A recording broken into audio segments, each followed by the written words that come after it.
ఆ రోజు మా నాన్న నా మీద కోపంతో నాకంటే ముందే మా చెల్లికి పెళ్లి జరిపించాల్సి వచ్చింది. ఈ రోజు నా వల్లే తనకి వెంకట్రావు దూరమయ్యాడు.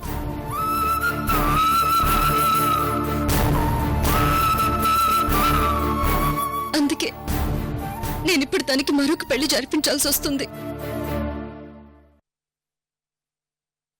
మాంగళ్యం తంతనామి మమ జీవనయత్నం కంటే బధ్నామి సుజీవ సంజీవ శతాశతం మాంగళ్యదానం సుముహూర్తు సుముహూర్తోస్తు.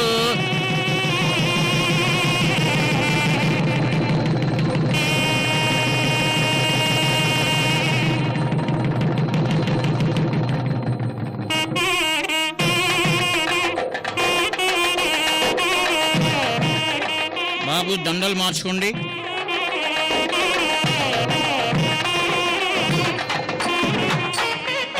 శతమానం శతాయుష్ ఆయుష్ేంద్రపస్సు మనోభాంచ ఫలసిద్ధిరస్తు.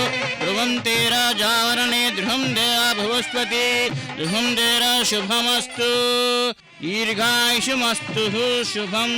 బాబు ఇద్దరు కలిసి పెద్దల ఆశీర్వాదం చూసుకోండి.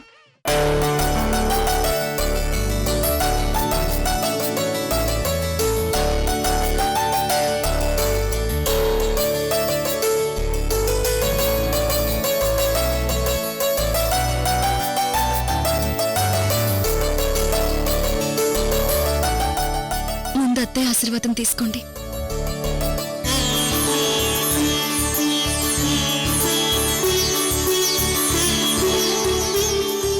ఏందో ఇప్పుడు నేను సంతోషపడాలో అర్థం కావటం లేదు, బాధపడాలో అర్థం కావటం లేదు.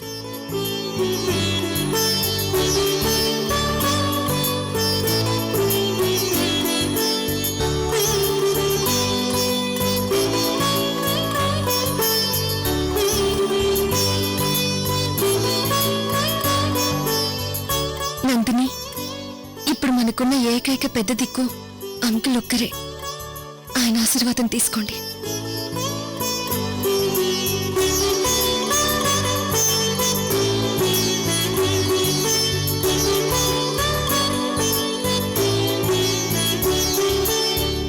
నిండు నూరేళ్లు హాయిగా సంతోషంగా ఉండండి తల్లి.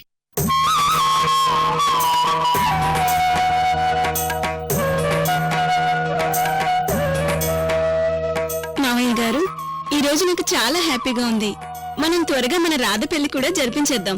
శ్రీలత, మన ఫ్యామిలీలో ఇక నెక్స్ట్ జరగబోయేది రాధ పెళ్లి. మీరు మంచి సంబంధం చూడండి. అందరం కలిసి అంగరంగ వైభవంగా పెళ్లి జరిపిద్దాం. మావయ్య గారు, అమృత కూడా గ్రీన్ సిగ్నల్ ఇచ్చేసింది. వెంటనే రాధకు మంచి సంబంధం వెతికే పనిలో ఉందాం.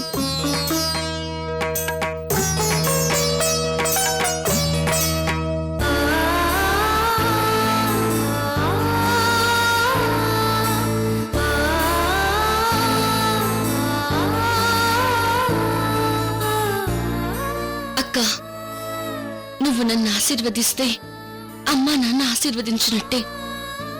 నన్ను ఆశీర్వదించక్క.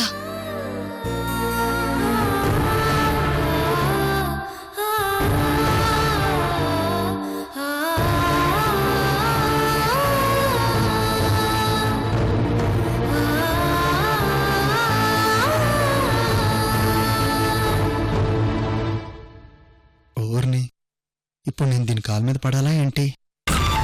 బాబు, మీ వదిన గారి ఆశీర్వాదం తీసుకోండి. అలాగే అండి. వదిన, నిన్ను కూడా దీవించండి.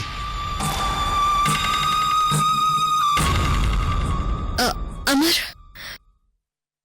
మీరు నాకంటే పెద్దవారు. మీరిలా నా కాళ్ల మీద పడ్డం నాకు సంస్కారం అనిపించుకోదు. ప్లీజ్ లేవండి. వదినా, ఇప్పుడు వయసు కంటే వరుస ఎక్కువ ఇంపార్టెంట్. నేను వయసులో ఎంత పెద్దవాడినైనా మీ చెల్లెలకి భర్తని, అంటే మీకు మరిదిని వదిన ఆశీర్వదించడంలో తప్పేమీ లేదు. అమ్మా అమృత, నువ్వనుకున్నట్టుగానే నీ సొంత ఖర్చులతో నీ చెల్లెలి పెళ్లి జరిపించావు. నీకిప్పుడు సంతోషంగా ఉందా తల్లి? నాకు మంచి సపోర్ట్ ఇచ్చి ఈ పెళ్లి జరిపించడానికి మీ తోడ్పాటు అందించారు. చాలా థ్యాంక్స్ అంకుల్.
అతని ప్రాణాలకేం ప్రమాదం లేదు కదా? అంత సీరియస్ అయితే హాస్పిటల్లోనే అడ్మిట్ చేయమని చెబుతాను కానీ ఇక్కడెందుకు ఉంచమని చెప్తానమ్మా. అదే డాక్టర్, తను పడిపోగానే బాగా రక్తం పోయింది. కావాలంటే హాస్పిటల్లో అడ్మిట్ చేద్దాం.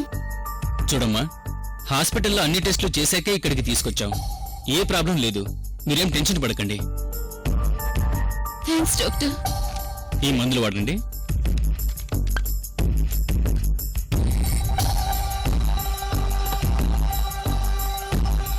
వస్తానమ్మా.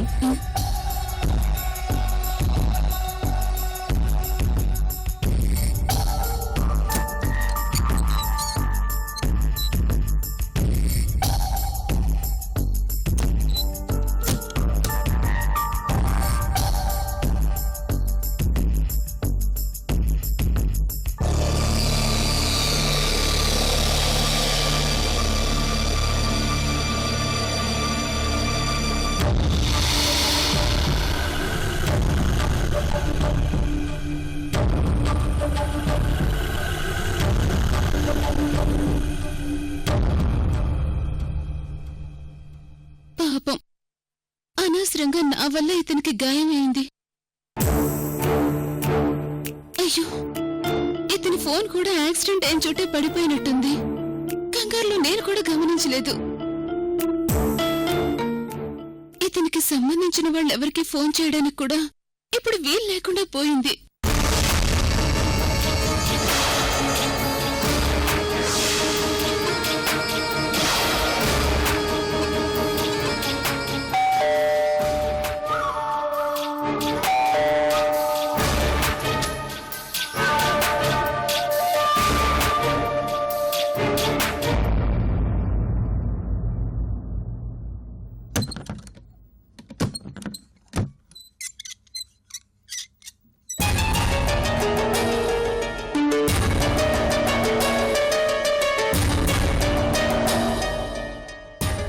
శర్వణి,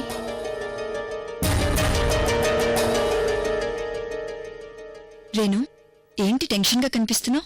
పాపని నువ్వే కదా ఉదయం స్కూల్కి తీసుకెళ్ళావు. మరి సడన్ గా నన్ను స్కూల్ నుంచి పాపని తీసుకుని రమ్మన్నావు. ఏం జరిగింది రేణు? శర్వణి, చిన్న మిస్టేక్ జరిగింది. దాంట్లో నా తప్పేం లేదు. కానీ ఎందుకో అది జరిగిన దగ్గర నుంచి చెమట్లు పడుతున్నాయి. రేణు, ఏం జరిగింది?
రేణు, ఇప్పుడు ఏ హాస్పిటల్ అడ్మిట్ చేశారు?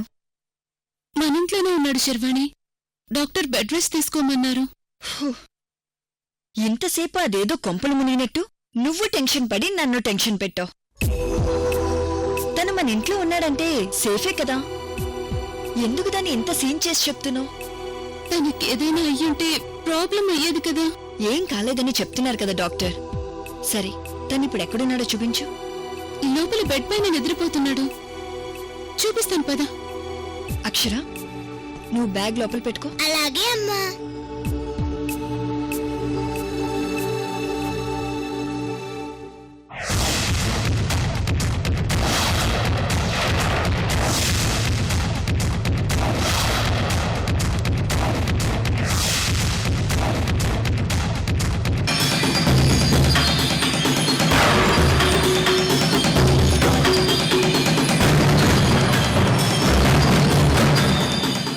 ఈ పాప తల్లి పేరు సుకన్య. అది చనిపోయింది. ఇక మిగిలింది కిరణ్, వాడి కూతురు అక్షర. మనకు కావాల్సింది ఈ పాప గుండె.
అక్షర వెళ్ళి యూనిఫామ్ మార్చుకొని ఫ్రెష్ అప్ అవుదుగాని పద. రేణు, ఈ పర్సన్ ఎవరో ఏంటో డీటెయిల్స్ ఉన్నాయా? లేదు శర్వాణి, ఆ స్పాట్లోనే తన ఫోన్ కూడా పడిపోయిందనుకుంటా. నేను చూసుకోలేదు. తను స్పృహలోకొస్తే తప్ప ఏం తెలీదు. సరే, తను స్పృహలోకొచ్చే వరకు ఇక్కడే ఉండనివ్వు. తను లేవగానే నేనే తనతో మాట్లాడి జాగ్రత్తగా ఇంటికి పంపిస్తాను. అమ్మా అక్షర, ఈ అంకుల్ ఈ ఒక్కరోజు ఇక్కడే ఉంటారు. నువ్విక్కడికొచ్చి అస్సలు డిస్టర్బ్ చేయకూడదే. అలాగే అమ్మా. రేణు, తను లేవగానే మాట్లాడతాను. పద.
నాకు ఈ అద్దంతో పని లేదక్క.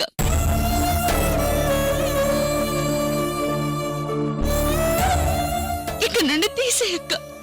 లేదంటే అద్దంలో నన్ను నేను చూసుకున్న ప్రతిసారి ఈ అద్దం నన్ను ఏడిపిస్తూనే ఉంటుంది.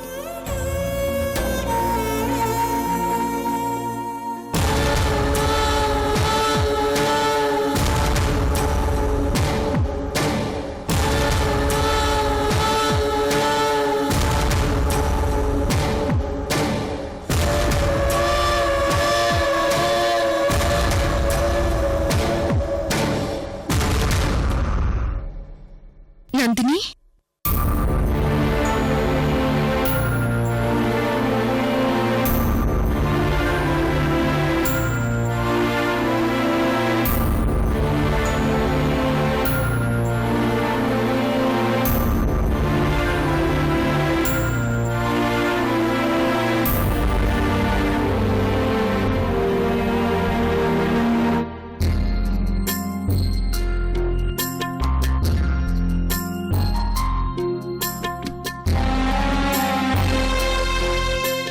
ఏంటి నందిని ఇది? నువ్విలా ఒంటరిగా కూర్చుని ఏడవడానికేనా నేను నీకు పెళ్లి జరిపించింది? అది కాదక్క, నిన్నటి వరకు బొట్టు లేని నన్ను ఈ అత్తమే వెక్కిరించింది. ఇప్పుడు మళ్ళీ బొట్టు పెట్టుకున్నా ఎందుకో ఈ అత్త ఇప్పుడు కూడా వెక్కిరిస్తున్నట్టుగానే అనిపిస్తుంది. ఏంటి నందిని, నువ్వు కూడా ఇలా ఆలోచిస్తూ కూర్చుంటే ఎలా? ముందు నువ్వు నీ మైండ్లో నుంచి నెగిటివ్ ఆలోచనలు తీసే. భర్త చనిపోయిన ఎంతో మంది ఆడవాళ్లు మళ్లీ పెళ్లి చేసుకుని సంతోషంగా కొత్త జీవితాన్ని మొదలుపెట్టిన వాళ్ళని నేను చాలా మందిని చూశాను. పైగా నేను నీకిప్పుడు పెళ్లి జరిపించింది మన పాప కోసం నందిని.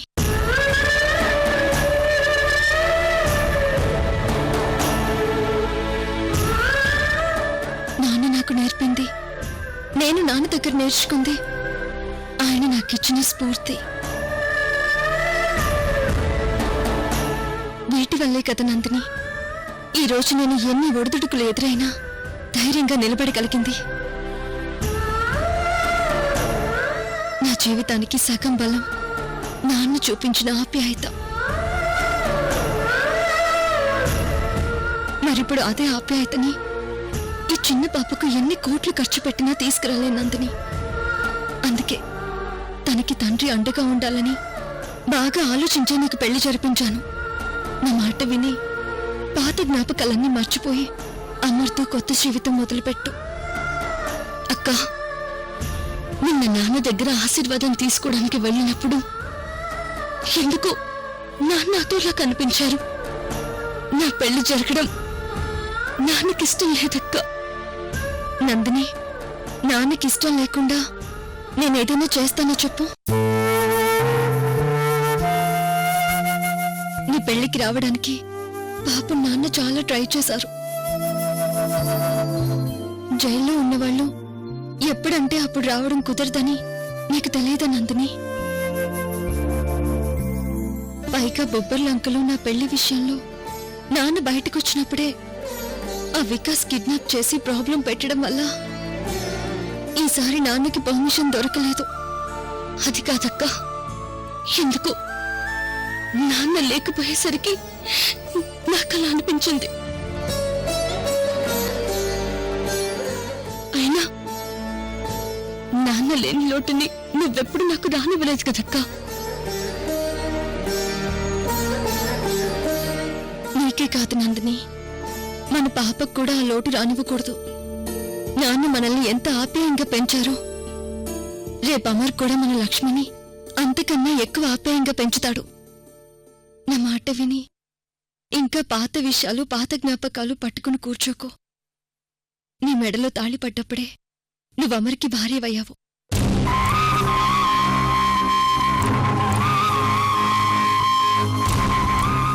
ఇప్పుడు నువ్వు అమర్కి భార్యగా ఆలోచించాలి తప్ప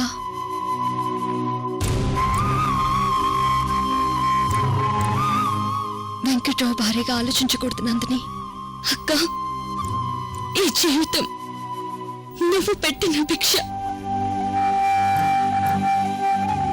నీ మీదున్న గౌరవంతో నువ్వు చెప్పినట్టు వింటానక్క. నందిని, నువ్వు ఈ పాప మీరు తప్ప నాకిప్పుడెవరున్నారు చెప్పు?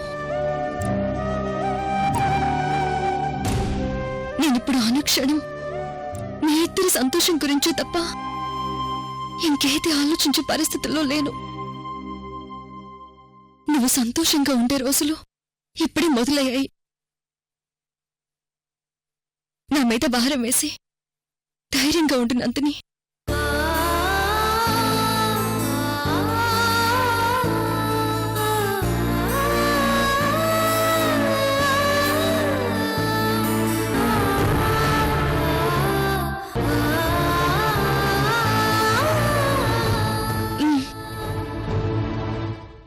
ఏంది రేఖ, ఈ శాంతమ్మంటే ఆషామాషా మనిషి అనుకుంటున్నావా ఏంది? నిన్న నా కొడుక్కి పెళ్లి చేసిన రేపు శోభనం కూడా జరిపిస్తా. ఆ ఒక్క కార్యక్రమం అయిపోగానే శాంతమ్మంటే ఏందో, దాని కొడుకంటే ఏందో చూపిస్తా. శాంతమ్మ, ఎవ్వారం అటూ ఇటూ ఉందని అమృత ఏమాత్రం పసిగట్టినా అమృత తాళి తీసి మన మొహాన్నైనా విసిరేస్తుంది గాని అది మన మాట వినదు. అందుకే కదా రేఖ, చాప కింద నీరులాగా మెల్లమెల్లగా పాకుతూ వస్తుండాం.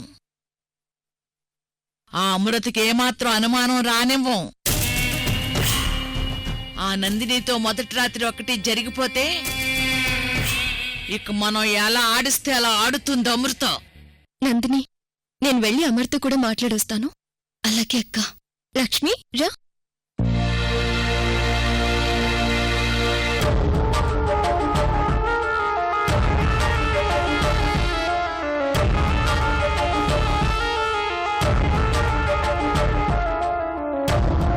అమర్ ఎక్కడికెళ్ళాడు? రా.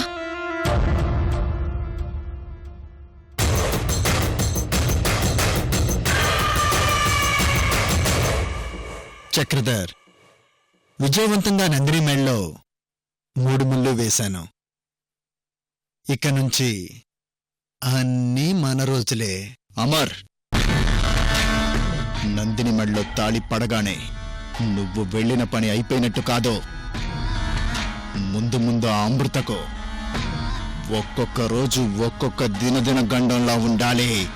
చూడు చక్రధర్, నేను బేవర్స్ సంఘానికి అధ్యక్షుణ్ణి. నువ్వు నాకు కొత్తగా చెప్పాలా?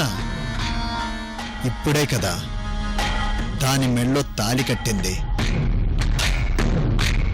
ముందు ముందు నా వల్ల ఆ అమృతకి నరకం కనిపిస్తుంది. నువ్వు చూస్తూ ఉండు.